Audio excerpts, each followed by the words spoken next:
waste your life. What losing Norm has taught me about living. Hi, everyone. After last week's video about my steps that I took after losing Norm, I wanted to sit down again, this time not to talk about the paperwork or the details, but about life. Because once the phone calls are made and the forms are filled out, you're left sitting quietly with one big question. What now? And that's what today's video is about. Living after loss, really living. When Norm passed, time just stopped. The days blurred together, and I found myself walking around the apartment, touching his chair, his camera, his favorite coffee mug, even picking some of his clothes up, almost as if holding these things would mean that I could hold him here.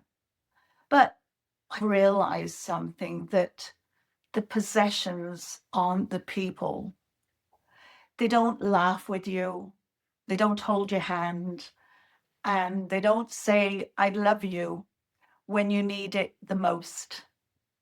At first, I thought that keeping everything exactly the same would make me feel closer to him. But over time, I learned that what really keeps Norm alive isn't what he left behind, it's what he's left within me and how I feel each day.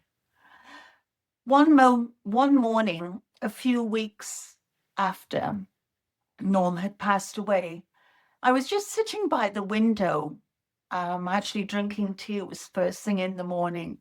The sun was coming up and I could see the leaves changing.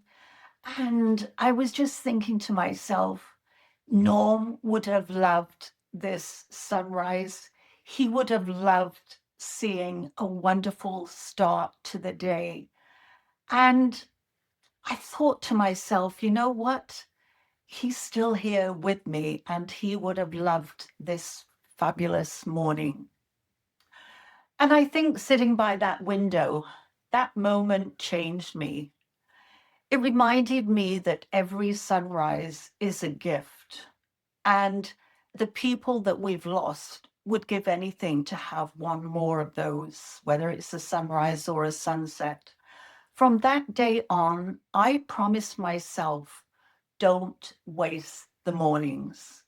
Don't waste the small things, because one day those small things are going to be the big things.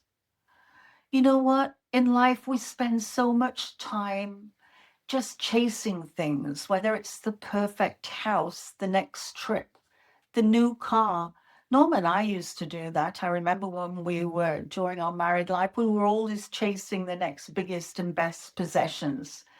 But when you actually stand beside a hospital bed saying goodbye to somebody, you actually realize none of that matters. The fancy dinners, the bank accounts, they all fade away. And it's not about the money, it's about the memories. And one of the last things that Norm actually ordered for me when he was in the hospital, he bought me and had them delivered a brand new pair of Skechers. And they actually arrived here a couple of days after he passed. Those to me are priceless. He was always thinking about me, the little things that would make my life so much better. I love him so much for that. But what matters is whether you were kind, whether you laughed together, whether you loved fully and forgave quickly. Norm and I did.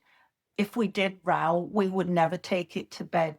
I remember my grandfather saying that if you argue, never take it to bed because you don't know whether you're going to wake up the next day. I'll always remember that. Norm always used to say, happiness isn't having everything. It's actually being grateful for what you already have. And now I think I fully understand exactly what he meant. We all live life thinking that we have later.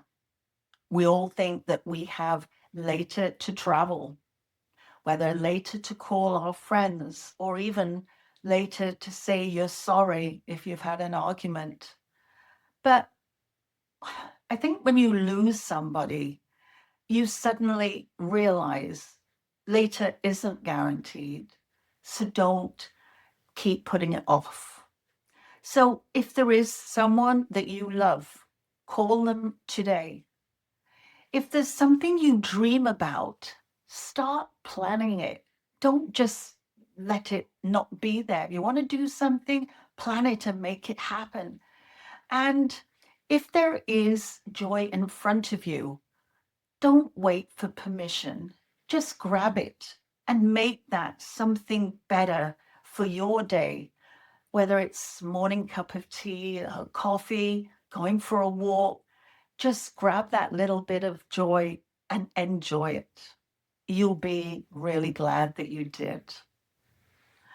So we all get one lifetime, one chance, and it's passing moment by moment.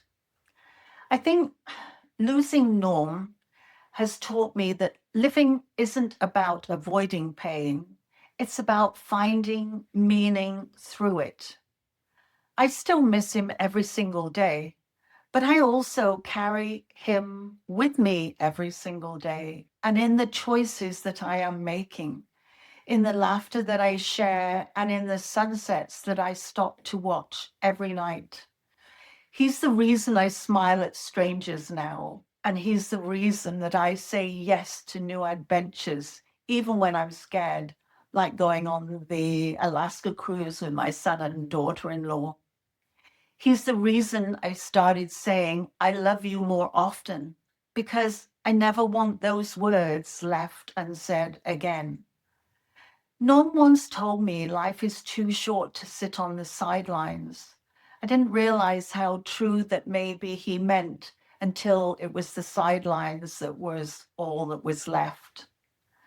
So, my message to you is if you're watching this and you still have your partner beside you, hold the hand a little longer tonight. Maybe say the things you've been meaning to say, but you never get round to it.